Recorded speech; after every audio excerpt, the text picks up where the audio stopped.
Aurora has a secret, one that her parents just don't believe in. Then one day they disappear.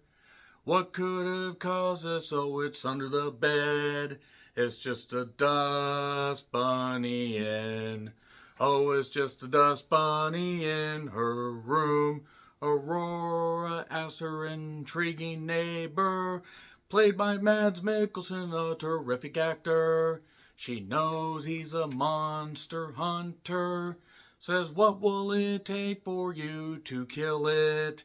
This dust bunny in. Oh, it's just a dust bunny in her room.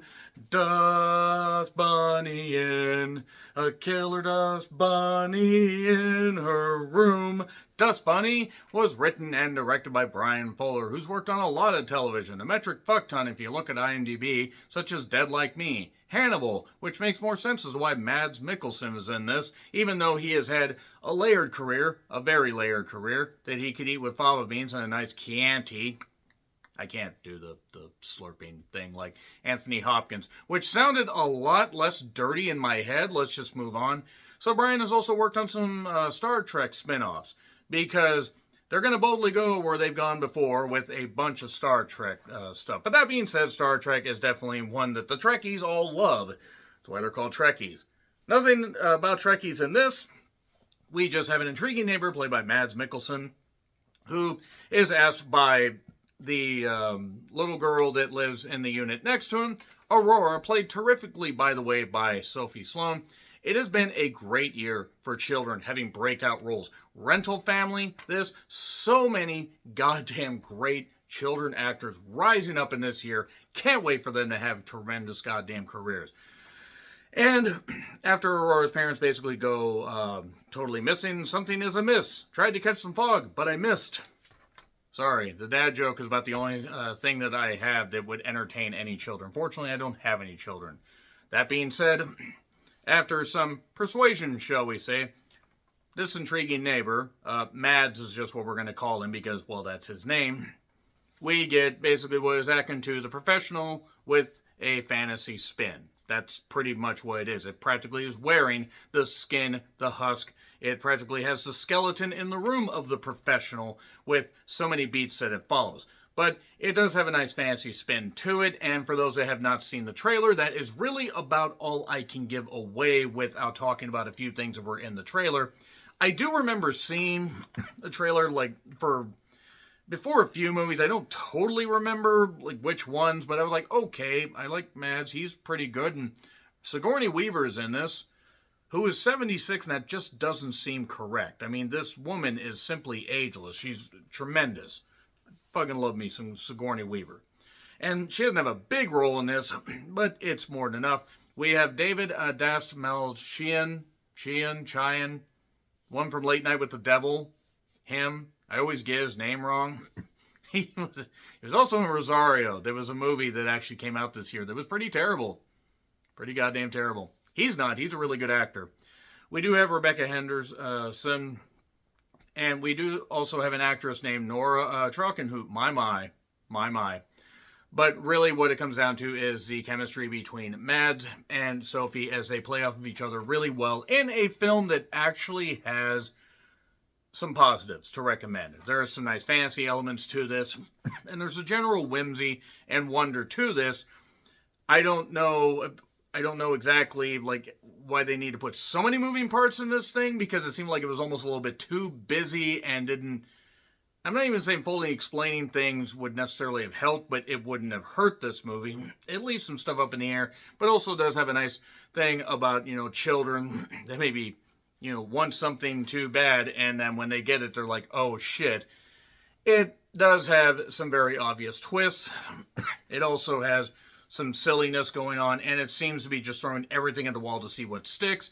But I think Brian Fuller did a pretty good job with this. It isn't perfect. It certainly is more of a streaming movie that happened to get a theatrical release because December It's just where studios are like, okay, please put this in there. They did. Roadside Attractions had something to do with it, and Lionsgate.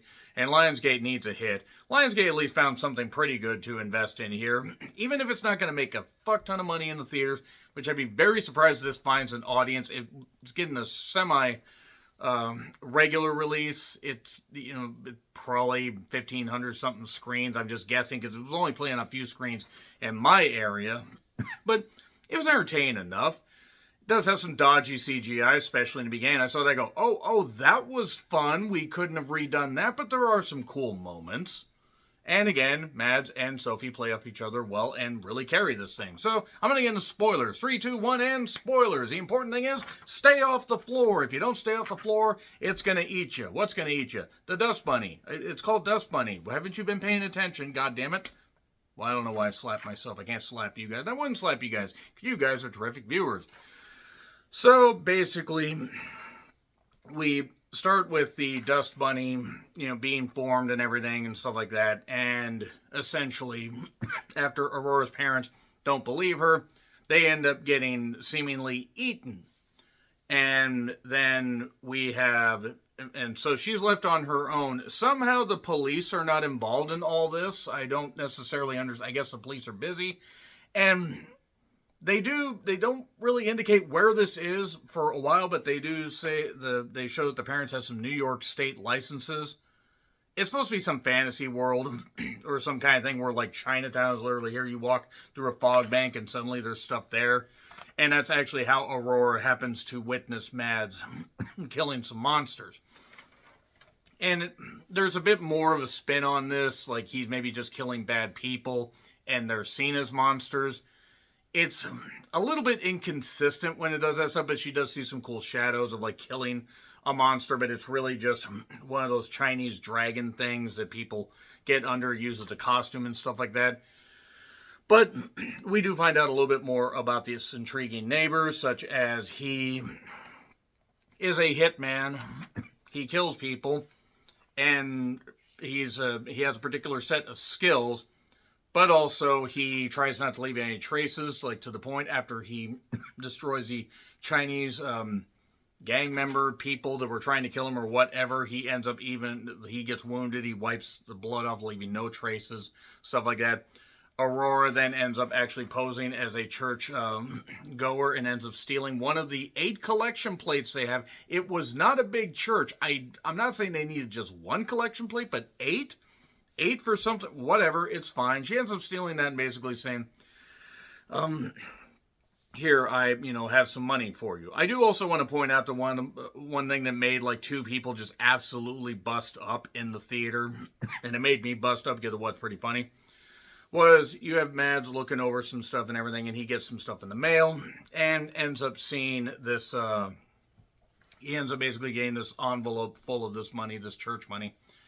And he turns on a chicken light where the bulb is it's like an egg in the chicken's ass. And that made this couple on the opposite side of the row, all the way at the opposite side, bust up laughing. It was hilarious. I was like, all right, that's genuinely cool. That's great. That's some good stuff. It wasn't like guffawing, or being rude. It was just genuinely having fun. That's cool. And I started having some more fun with this movie once Mads and Sophie were interacting. And they did have some really good banter here. It really is, again, much like The Professional. I mean, it's practically a goddamn copy at some points. I do want to say, by the way, that Mads does not end up dying, unlike Jean Reno in The Professional. Yes, sorry, the movie has been out 31 years, as of this recording, almost 32. Good Lord. And Sigourney Weaver plays Laverne. Hello, Shoyle. And nobody is going to get that. If you get that, you are just as old as I am. And basically the idea is that Aurora is being pursued for being wicked, shall we say. Something's going on with her. It turns out that her other foster parents have gone missing. This is her 3rd foster family, and now it's going to be her 4th foster family because Mads has to pose as her father, even though he's not. And Sheila Adam does end up playing does end up playing a, well, it's supposed to be a CPS agent. Obviously not a CPS agent. No CPS agents would be that fully dressed up. And I mean that with respect, because Sheila pulls out some good costumes. Mainly two, but she's not given a lot of screen time, so she makes the most of it. But as Laverne is talking to the intriguing neighbor, essentially we find out a little bit more that Aurora maybe does have some kind of power and stuff like that, and maybe this monster actually is real. By the way, the monster is very much real, but the reasons behind it are a little bit suspect. And Laverne is basically sending people after them, and the idea is you're supposed to stay off the floor. Well, there's a funny point where actually Mads ends up attacking a guy that's supposed to be in complete camouflage, killing a military guy, like killing. He ends up killing him, kind of hilariously when he's in a choke, but then he's got his fingers like on his windpipe, stuff like that, and he chokes him out. That was some good stuff. And there's an assassin woman played by Nora, who, that red coat, boy, my word, what an attractive woman she is. Sophie's hidden in one of these kid-sized plush, almost like a little boo-boo, except less frightening. And then, because she didn't stay off the floor, she got eaten.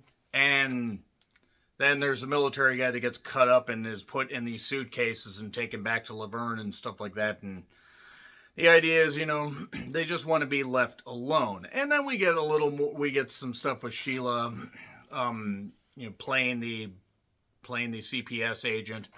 We do get, the best scenes, by the way, are between Sophie and Mads. Anytime they're interacting, just genuinely the deadpanness of Mads and the matter-of-factness of Sophie. And she's great at delivering this dialogue. I mean, this kid is kind of like an excel.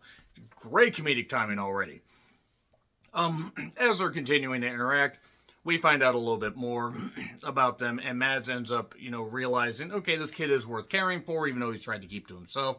He was supposed to get out of town. They decide to go to a sushi shop, which has, various, rice balls and, things made up, and there's even points where there's rabbits that they eat that are kind of moving. It's a little bit weird. Again, fans that are just throwing everything at the goddamn wall. So what we basically end up getting is Laverne is sending a bunch of people after to take care of this kid. There is a reason for that. This kid does have some powers, I think. The movie's a little bit obscure with some of its stuff. I mean, it just kind of, again, sends everything out there. But we do end up essentially getting, a bit of stuff about Mads where he, has some, it's like, oh, Laverne is clearly his boss and this kind of stuff. Kinda. And the best running gag of the whole thing is he keeps saying Ehrora, and she says Aurora, Ehrora, Aurora, because it's the accent and stuff like that. And that's actually kind of a nice little thing. But David Das does end up actually basically saying, I can never say his last name correctly. He ends up getting some hired goons. Hired goons? Oh, hired goons. And he ends up bringing them to the apartment. He's going to basically end up killing Aurora. Now, mind you, he's also a bad person, Mads is, in the eyes of these guys. So it's kill or be killed. He's also setting a bit of a trap. Sheila shows back up. It turns out she's working with the FBI. I mean, the movie's kind of spinning its wheels at this point. We do get a creative little shootout and stuff like that. Because the Dust Bunny, by the way, has grown in size and actually at one point was up on the bed doing some crazy things. And it turns out the reason for all this Dust Bunny stuff is she wished for a monster to eat her first foster parents because they weren't very nice people. Now that monster is hers. It's latched onto her. Now, it could be just, a metaphorical thing, but no, this thing's very much goddamn real. It's part of her.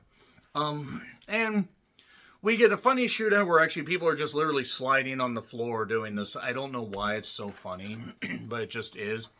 And then the Dust Bunny shows up and starts, just chewing. There's a few dodgy points where I'm like, oh, they could have used a bit of a bigger budget here. But what people will say Death of a Unicorn was kind of like that. No, Death of a Unicorn looked better than this, but also had A24's backing. But it did hilariously get to eat people. I didn't like a lot of the off-screen violence, and for being rated R, there wasn't a lot of blood.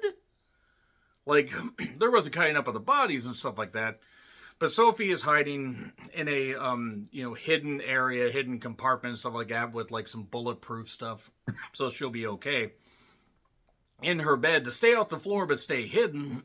Well, Mads ends up basically trying to save Sheila's character, but tries to take off her boot, or tries to take her gun, and she puts her boot almost right here with the heel and stuff like that. There are people who would pay good money for that. Not me in particular, but they give me back my gun.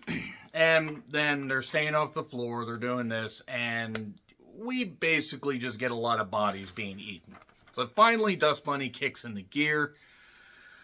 And it does come down to Mads and Sophie being the only ones left. Oh, and there is one little running gag thing of her on like a weird hippo-like boat thing that rolls on the floor. So as long as your feet don't touch the floor, we call that the Kerry Von Erich 91-92 Royal Rumble method, you're fine. So anything else can roll on the floor, but not human feet. Anyway, Mads and Sophie are the only ones left until Laverne shows back up, and she's like, what the hell are you doing, this kind of stuff, and he basically ends up saying Mom, which I kind of gleaned from how they were interacting that it was probably at the very least an aunt, but I figured a mom. And then, it's basically, this child's wicked, this child has these powers, but also now you need to be eliminated. And then the Dust Bunny shows up. Oh, what's going to eat me? That, and she even has healed guns. They run out of bullets pretty quickly, and then she gets eaten. And then Mads basically gets eaten. Except then he didn't. Because there's one more plot point. This was something that was revealed by Sheila fairly late in the movie. It was about some thumb-sucking repellent that's really nasty tasting, but the children that do that, or in the case of King John and Robin Hood, still doing it. But the idea was to use that. Now, he found a jar of that. He ended up getting eaten, but he had that thumb-sucking repellent, and I basically made him get puked up. Oh, that stuff tastes really nasty. So now Sophie and Mads are able to leave, but the monster wants to go with, because it's your monster, Aurora. You got to care for it. You wished for it. You got to take care of it. You'll clean up after it, young lady. And then the monster's looking all depressed. You start to feel bad for the monster, because it's like, can he not leave the apartment? I mean, it's kind of a big, lad, but can he not leave? He ends up basically following them, and they take off. And that is Dust Bunny right there. So yeah, the Dust Bunny shadow is following her wherever she may go. It's definitely an interesting fantasy horror movie. Some good stuff. I, again, really like the interactions between Mads and Sophie, but I can't say I loved it. I liked it, so it gets a B. It gets a recommendation. So let me know your thoughts in the comments. Like, share, subscribe, Twitter, Letterboxd, Blue Sky handles in the description. I'm John Rentlin, and until we revisit the fantasy land or wherever the fuck this was, happy trails to you.